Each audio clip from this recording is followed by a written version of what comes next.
A atração a seguir é recomendada para todas as idades.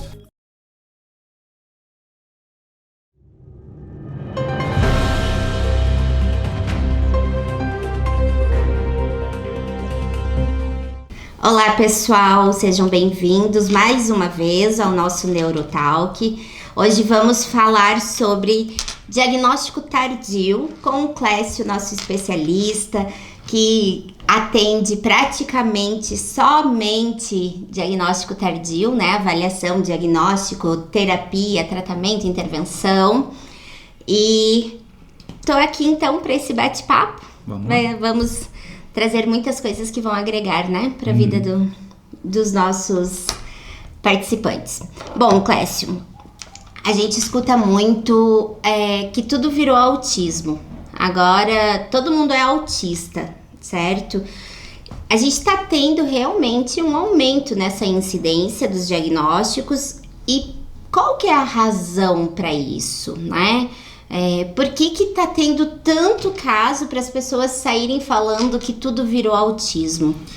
Eu acho que dá para fazer um joguinho de palavras aqui, em que na verdade nem tudo é autismo, mas muitas situações sim estão dentro da condição autista. Eu acho que a primeira coisa que a gente tem que reconhecer é que, principalmente nos últimos 15, 20 anos, a ciência passou a ter um olhar mais apurado para o contexto do autismo.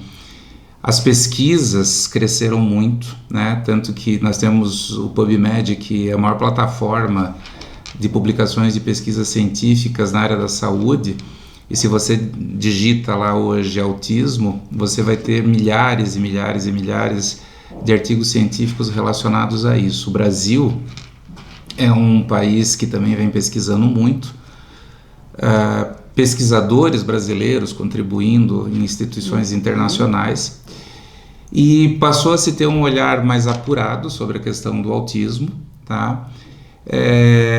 As pesquisas genéticas, elas trazem várias informações e vários contextos relacionados ao autismo, em que o indivíduo na condição autista ele tem como base uma situação genética para o desenvolvimento dessa condição, assim como você tem várias síndromes genéticas que, como consequência, o indivíduo ele então desenvolve a condição autista, tá? Então, você hoje, além das pesquisas, você tem já um contingente de profissionais dentro da área clínica, que é um outro tipo de ação científica, se especializando dentro dessa condição. Então, o olhar ao paciente passou a ter um outro viés, né? E tudo isso somado justifica o porquê desta alta incidência. E essas colocações que eu estou fazendo, elas são muito importantes, porque nós precisamos quebrar um estigma preconceituoso e um julgamento de que banaliza o diagnóstico da condição autista, porque o indivíduo na condição autista, seja ele uma criança, um adolescente, um adulto, ele precisa ser ouvido, ele precisa ser respeitado. Nessas 3 fases de desenvolvimento, nós estamos falando de pessoas que passam por desconforto, que passam por sofrimento. Nós estamos falando de pessoas que necessitam de suporte. Então, o respeito a isso, ele é fundamental, tá? Sim. Então, assim, não é porque de um dia para a noite se resolveu brincar de autismo. Tá, vamos então brincar de autismo e vamos procurar nas árvores das ruas. Eu acho que ninguém particularmente gostaria de ser autista em si, né? Se você, não, eu quero ser autista, eu adoraria ser autista, né? Eu até vou ampliar um pouco, eu vou sair até do contexto do empírico, que é da pessoa que vai se identificando através das informações e tal, eu vou para o contexto clínico. O profissional, ele tem mais o que fazer. Exato. Tá? E não existe uma competição de vamos diagnosticar mais autismos do que transtorno bipolar ou transtorno depressivo. O que existe é um conhecimento que está se construindo, ainda temos muitas perguntas a responder, mas esse conhecimento hoje já nos permite ter um olhar diferenciado e, em virtude disso, essa incidência aumenta. Com certeza. Vale ressaltar aqui a importância também desse conhecimento ser com um profissional especialista, né?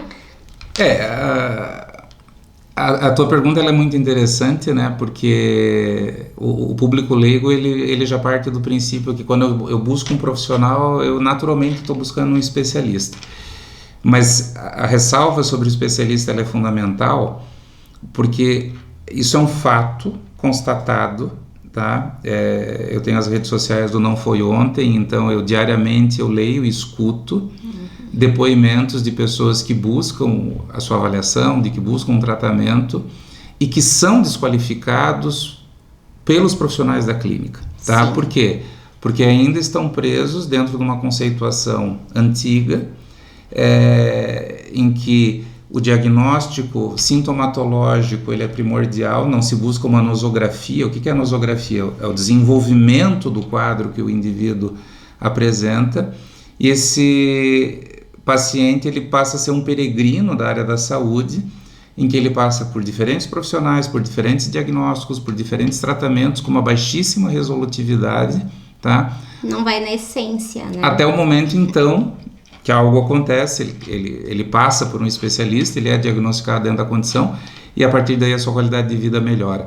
Então, é aquela coisa, se eu sou gestante eu vou ao ginecologista, se eu tenho uma fratura eu vou no ortopedista, se eu tenho uma suspeita e se eu tenho um histórico familiar dentro da condição autista, eu preciso buscar um especialista para não cair nesse maltrato. Sim, um especialista em autismo. Exatamente. Não necessariamente, porque parte-se de um princípio que todo neurologista, todo psiquiatra, todo neuropsicólogo seria um especialista, Sim, né? e é muito... Mas é um especialista em autismo. Alguém que realmente possa suprir as suas dúvidas, avaliar você com uma excelência, porque isso vai fazer toda a diferença. E é muito satisfatório para nós que atuamos como especialistas nisso, quando um profissional, seja ele médico, psicólogo, fono, ele encaminha o paciente afirmando que ele não tem o conhecimento suficiente, tá? Sim. Isso é uma humildade fantástica e que ajuda muito o paciente. Com certeza.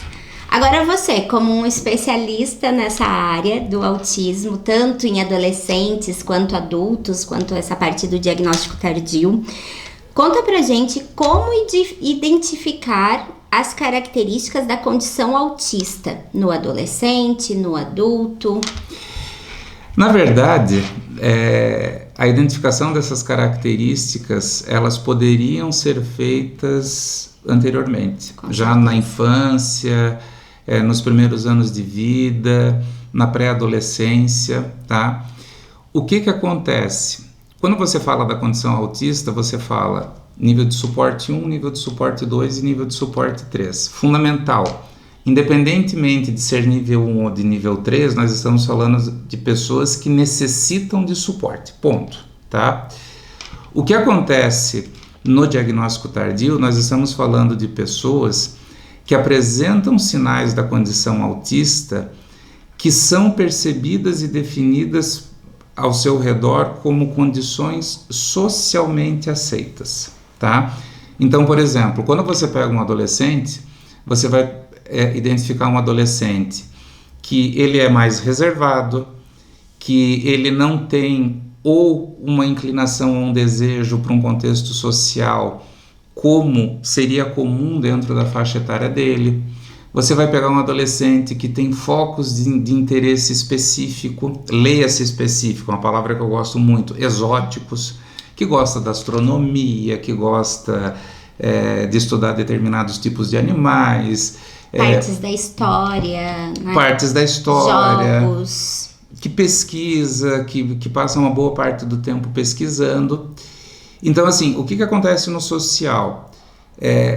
Tanto a família quanto a escola define esse adolescente como sendo uma pessoa inteligente, porém um pouco mais reservada, que a partir do momento que essa idade for desenvolvendo... Quando não apresenta algum transtorno intelectual, né? Tá, mas daí nós vamos falar o seguinte, no transtorno intelectual, nós provavelmente vamos ter um diagnóstico mais precoce Sim, dessa condição sim. autista, tá? Quando nós falamos do diagnóstico tardio, nós vamos estar falando de uma população que vai ter um nível de inteligência médio, máximo limítrofe, tá? Para alto, Sim. tá? Então, assim, essa inteligência preservada é o que dá sustentação para essa definição socialmente aceita, certo? Perfeito. Agora, é importante colocar isso, né? Extremamente importante, porque veja, dentro da cultura social se valoriza muito a sintomatologia visível. Sim. Tá? E quando nós falamos da condição autista, principalmente no diagnóstico tardio, nós vamos estar falando de um sinal ou de sinais que não são perceptíveis por aqueles que estão à sua volta. E aí é uma coisa interessante, quando eu falo desse adolescente e tal, eu vou estar falando de um adolescente que vai ter momentos em que vai estar mais no quarto do que convivendo com a própria família, que vai se isolar mais no espaço escolar do que os outros colegas, e aí nós vamos entrar numa outra questão de definição social, que é, ele é adolescente, porque o humor dele oscila. Nós temos uma cultura, principalmente no Brasil, de que o contexto tanto depressivo quanto ansioso, de uma certa forma, ele se normalizou, tá? E isso passa a ser encarado de uma forma natural. Esse adolescente crescendo e indo para a idade adulta, o que vai acontecer? Você vai ter um adolescente que nem sempre vai conseguir se fixar na continuidade dos seus estudos, seja um estudo técnico ou um curso universitário. Você vai ter um adolescente que ou vai se firmar e se enraizar num espaço de trabalho porque se identifica com aquele espaço, ou vai ter muita dificuldade de dar continuidade ao seu desenvolvimento profissional porque não consegue se enraizar. Você vai ter um adulto que vai se privar de um contexto muito significativo de vínculos sociais e de amizades, tá? Você vai ter um adulto que vai ter dificuldade de estar em espaços com mais pessoas. Você vai ter um adulto que vai ter dificuldade de lidar com o barulho. E aí, novamente, nós vamos estar naquela máxima, né? Porque é frescura, porque é antissocial, porque não se relaciona, tá? Agora, veja, eu preciso fazer uma inversão dessa definição social, que é o seguinte: internamente, tanto o adolescente quanto o adulto, ele vai passar por um processo em que ele vai ter uma autopercepção de que ele tem uma posição diferente e uma conduta diferente, tá? Ele vai perceber que nem sempre ele vai ser motivado a participar de determinadas situações. Ele vai perceber que ele não consegue dar continuidade no estudo, que ele não consegue se incluir no espaço de trabalho. E isso vai gerar comorbidades, tá? E aí que começa o diagnóstico tardio do indivíduo na condição autista. E quando tem essa questão da avaliação, né? A pessoa fez todo o processo, tardiamente descobriu que ela está dentro do espectro do autismo, né? Como que esse autista, ele recebe esse diagnóstico e como que muitas vezes a família reage a esse diagnóstico? O avaliado em si é muito interessante, a reação quase que unânime é de alívio, tá? A satisfação é uma palavra que cabe com muita propriedade, ela é muito presente no momento em que você repassa o diagnóstico. Por quê? Porque a partir desse momento, esse avaliado ele consegue responder perguntas que ele carregou com ele uma vida inteira. Sim. Porquês, né? Por que eu não participei? Por que eu fui isolado? Por que quando eu estava numa situação de barulho aquilo me provocava uma sensação ruim? E eu acho que ele também acaba podendo sair um pouco daquele mascaramento, né? Ele passa a ser ele mesmo, ele passa a se deparar, claro, né? Fazer passa um vídeo, né, na cabeça, voltar atrás, entender esses porquês, mas ao mesmo tempo eu percebo que consegue tirar a máscara, que é o masking, né? Exatamente, e começa a se permitir viver o seu autismo. O que é interessante, a reação negativa normalmente vem do indivíduo que não fecha o diagnóstico para o autismo. Sim. Tá? Mas aí tem uma explicação. Esse indivíduo está em busca de respostas também. Tanto que eu costumo sempre colocar para os meus avaliados, mais importante do que o diagnóstico é você construir a razão do porquê do diagnóstico. Sim. Tá? E a partir do momento que esse indivíduo tem uma construção do seu diagnóstico, mesmo não sendo na condição autista, isso passa a ter também uma satisfação maior. Em relação à família, é um processo muito oscilante. Tá? Você tem famílias que acolhem a informação com muita satisfação, porque também conseguem então ter uma compreensão. Porém, estatisticamente falando, tanto no adulto quanto no adolescente, a reação ela não é tão positiva na grande maioria dos casos. Sim. Tá?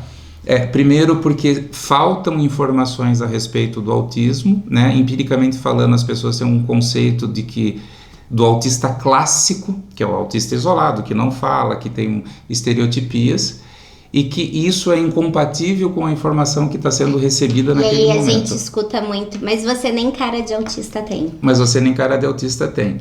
E no público adolescente existe uma questão que é muito importante, tanto para a aceitação do adolescente quanto para a família, que é a construção da devolutiva. É o como você faz a devolutiva em relação a isso, tá? Então, nós primamos muito por isso, e eu dentro do meu perfil autista de ser, tá, que sou autista, eu tenho por hábito construir neurologicamente o porquê disso, tá? Eu trabalho muito um componente que nem sempre é tão falado, que são as questões de resposta fisiológica que o indivíduo tem dentro da condição autista, como o sono irregular, as dores pelo corpo, dores de cabeça, alterações gastrointestinais, alterações metabólicas, processos alérgicos, tá?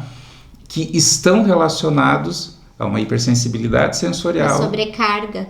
Gerando uma sobrecarga. Então isso acaba gerando uma facilidade. Perfeito.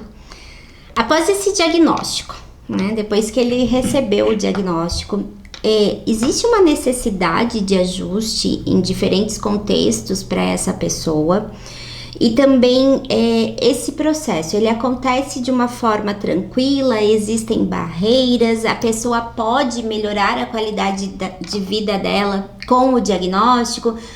Eu escuto muito assim, mas eu já tenho 60 anos, de que vai me adiantar isso? Então, existe isso? Todo indivíduo diagnosticado na condição autista precisa de ajuste. Se esse indivíduo não precisa de ajuste, existe algum equívoco diagnóstico. Com certeza. Isso tem que estar muito claro, tá? Por quê? Ou porque a condição autista solicita, ou porque a comorbidade vai solicitar também. E aqui uma coisa importante de nós enfatizarmos é que todo indivíduo de diagnóstico tardio comumente terá uma comorbidade. Por quê? Porque ele passou 15, 20, 30, 40 anos sozinho dentro da sua trajetória, e isso foi formando as comorbidades. Tá? Fazendo esses enfrentamentos. Fazendo esses enfrentamentos. Então, uma coisa que eu preciso destacar aqui claramente, e é uma guerra hoje que se tem, tá? Você não pode desqualificar o indivíduo na condição autista de nível de suporte 1, tá? Nível de suporte 1, nível de suporte 2, nível de suporte 3. Nós estamos falando de pessoas na condição autista.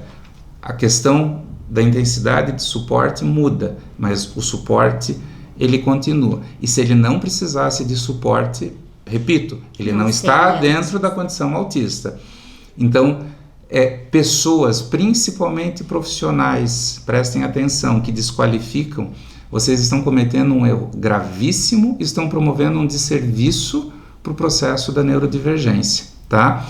Em relação aos ajustes, também tem uma oscilação. Hoje nós temos várias instituições de ensino, profissionais que estão abertos ao ajuste. Eu, particularmente, procuro estar indo ao encontro dessas instituições para conversar, para apresentar o diagnóstico.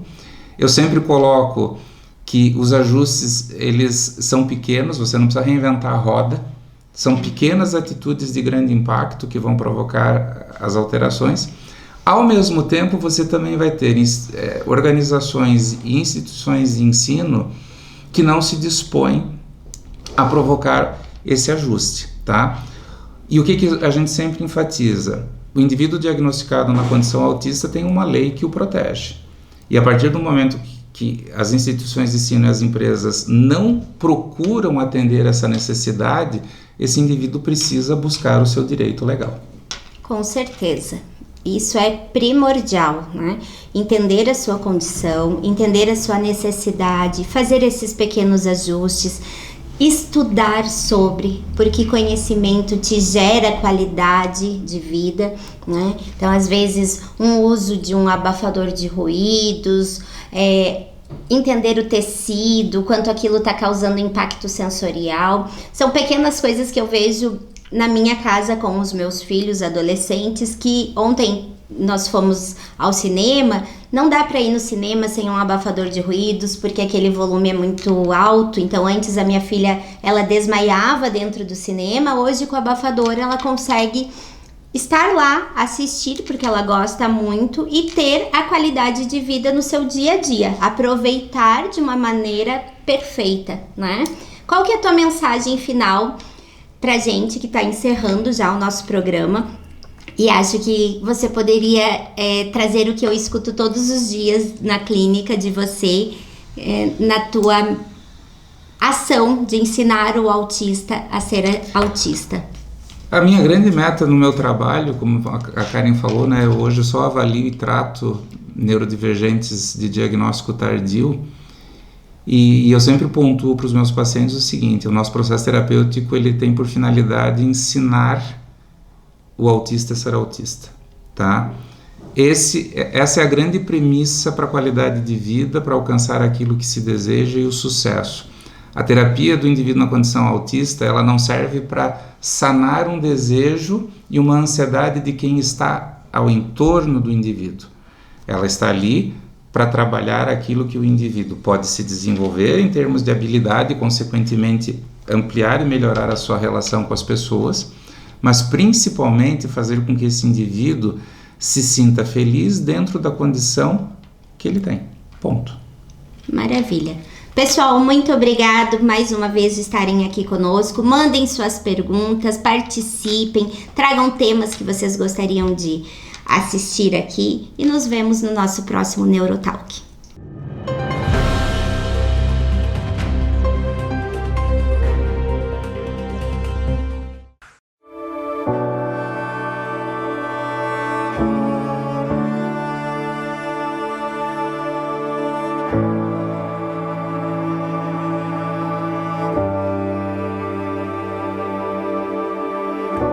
You call me out upon the waters, the great unknown, where feet may fail,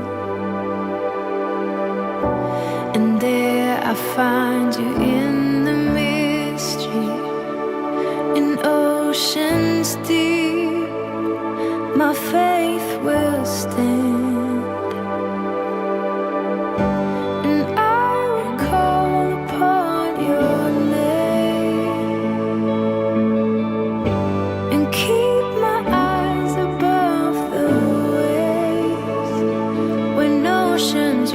My soul will rest in your embrace, for I am yours.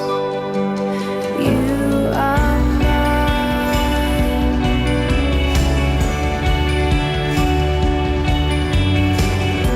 Your grace abounds in deepest waters. Your sovereign hand will be my guide. My feet may fail and fear surrounds me. You've never failed and you won't stop now.